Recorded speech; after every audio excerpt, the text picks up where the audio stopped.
Ана наласы. Жаңа ғасыр басталған тұста біз тұратын 2 қабатты үйдің төменгі пәтерлерінің біріне Аслан есімді жігіт отбасымен көшіп келді. Қашанда алыстағы ағайыннан жақындағы көршің артық деп ұғынатын халықтың ұрпағы емеспіз бе? Алғашқыда қапсағай денелі, теңіз толқындай иірімделген бұйра шашты, үнемі көзі қанталап жүретін ақсары жігітті ешкім жақтырған жоқ. Оны айтасыз, көрші көлем әрқайсысы бауырына татып, жақын араласа бастаған еді. Өзі де ашық жарқын қалпымен келген сәттен ақ көпшілікке тез сіңісіп кетті. Әдепкіде бауырмал, ақ жарқын көрінген, алайда көп ұзамай өзге қырынан танылды. Біршама уақыттан соң Асланның үйіне жастау әйел мен 3 ұсақ баланың 70 жасты алқымдаған қартаң әженің кіріп шығып жүргенін байқадық. Көршілердің баршасы жас келіншекті жігіттің әйелі мен балалары, кемпірді анасы шығар деп ойлаған еді. Кейінірек бұл келіншек көрші жігіттің күйеуі қайтыс болып, жесір қалған әпкесі, ал күйеу ананың шынымен де анасы екенін естідік. Өмір жолының оңайға түспегенін аңғартқандай, әженің еті қашқан салалы саусақтары үнемі қалтырап жүретін. Балалық дегенді қойсаңшы, бір шаңырақтың астында тұратын қос қабатты үйдің балалары біздер сол кемпірдің үздіксіз дірілдеп тұратын қолдарынан өлердей қорқатынбыз. Кез келген ойын баласына балалық шақта ең алдымен дос керектігі белгілі. Жаңа көршіміз Роза апаның үлкен баласы менімен түйедей құрдас болып шықты. Есімі Қанат екен. Екеуміз бірден тіл табысып кеттік. Қанат ауылға көшіп келгелі жұбымыз ажырамайтын болды. Қайда барсақ та бірге жүреміз. Ол кезде әлі мектеп жасына тола қоймағанбыз. Бар уақытымыз асыр салып ойнаумен өтеді. Таңертеңнен кешке дейін үй көрмейтінбіз. Жаздай май топырақты бұрқыратып, аладоп қолап күн өтетін.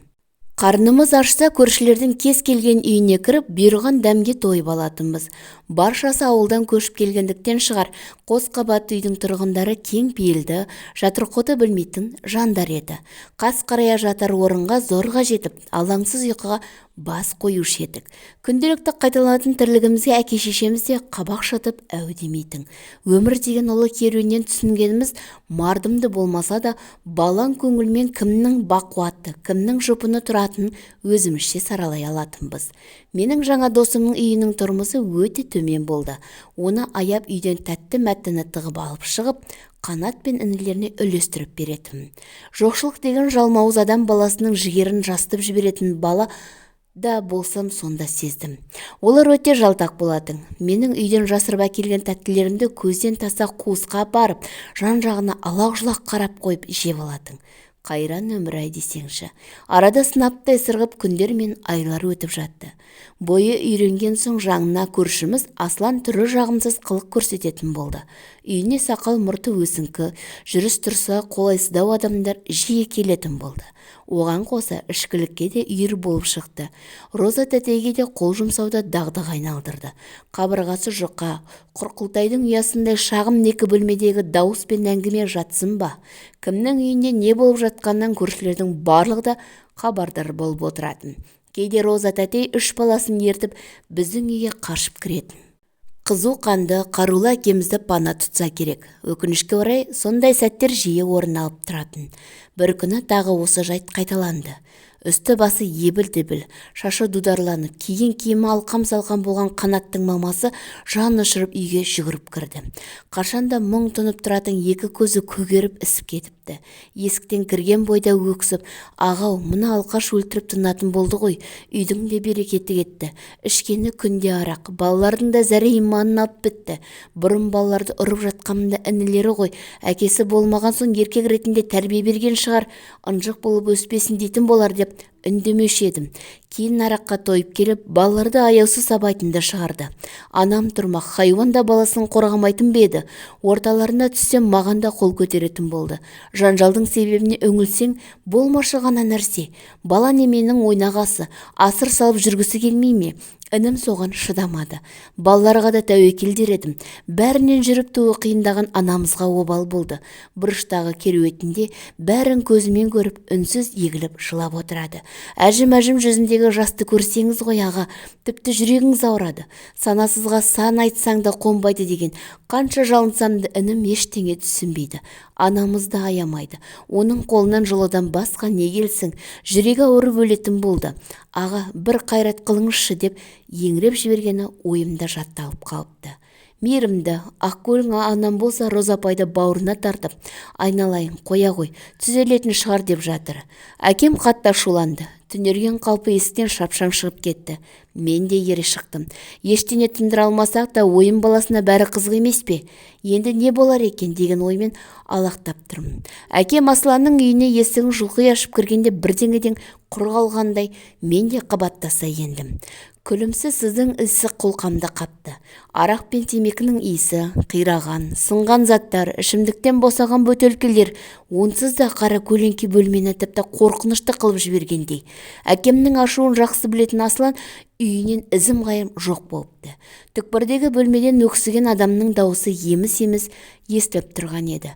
Әкеме еріп бөлмеге кіргенде аппақ шашын жайып жіберген, дірілдей беретін екі қолын көкке көтеріп, жастыққа сүйеніп отырған қара кемпірді көрдік. Жүзі бұл жолы бұрынғыдай адамның аяныш сезімін тудырмайды. Жанары өте суық, әрі сұмдық қорқынышты. Құдды діл алдымызда адам емес, тірі аруақ отырғандай. Ішінен бірдеңелерді күбірлеп сөйлеген. Мүмкін дәрменсіз ана сол сәтте қызы мен немерелерін сабағын, арақтан азғындаған ұлына қарғыс айтып отыр ма екен? Кім білсін. Өзім күнде көріп жүрген әжеден мұндай қорықпаспын. Әкем үн-түнсіз бұрылып кеткенде оның жанарына іркілген жас тамшыларын байқадым. Мен ештеңе түсінбеген күйде аң-таңмын. Үйге келген соң әкем ананы нала қылған жан қайда барар дейсің? Адамның тергеуінен құтылғанмен Алланың сұрауынан сытыла алмас деп кіжінді. Сол оқиғадан кейін ұзамай Роза тәтей балаларын алып көшіп кетті. Мен досымды онан кейін көрген емеспін. Қаңыраған пәтерде Аслан мен қара кемпір ғана қалды. Аслан ішкілікке біржолата берілді. Үйінде апталап, айлап болмайтынды шығарды. Тіпті ат ізін салмайтын да болды. Анасын да іздемейтін тас жүректің өзі екен. Менің анам болса жападан жалғыз қалған әжейді бірде үйге шақырып әкеліп тамақтандырса, енді бірде өзі әжеге барып үйін тазалап, асын дайындап беріп тұратын. Кеуана қалтырап дірілдеп зорға жүріп, үйге келгенде біз алақай әжеміз келді деп мәз-мейрам болып қалатынбыз.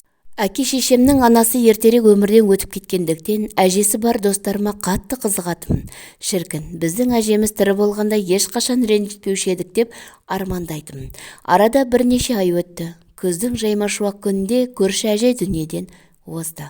Адамдардың азан-қазан болып жылағаны, біз тұратын екі қабатты үйге кіріп шығып жатқандары өмірде бізге беймәлім өте көп дүниелердің бар екендігін ұқтырғандай. Орал қаласына білім алуға аттанғалы жүргенімде балалық шағымдағы достарымды әлеуметтік желіден іздестірген едім. Кездейсоқ Қанаттың парақшасын жолықтырдым. Маған әдемі, сұңғақ бойлы, аққұба жүзді жігіт желіден күлімдей қарап тұрды. Аса бақытты жандай болып көрінді. Жеке парақшасын ашқанында Алматыдағы белді жоғары оқу орнына грантпен түстім достар деген жазуды көзім шалды. Ал анасының наласын арқалаған Аслан болса 3-4 жоғалып кетті. Ешкім оның қайда жүргенін, өлі тірі екенін мүлде білмейді.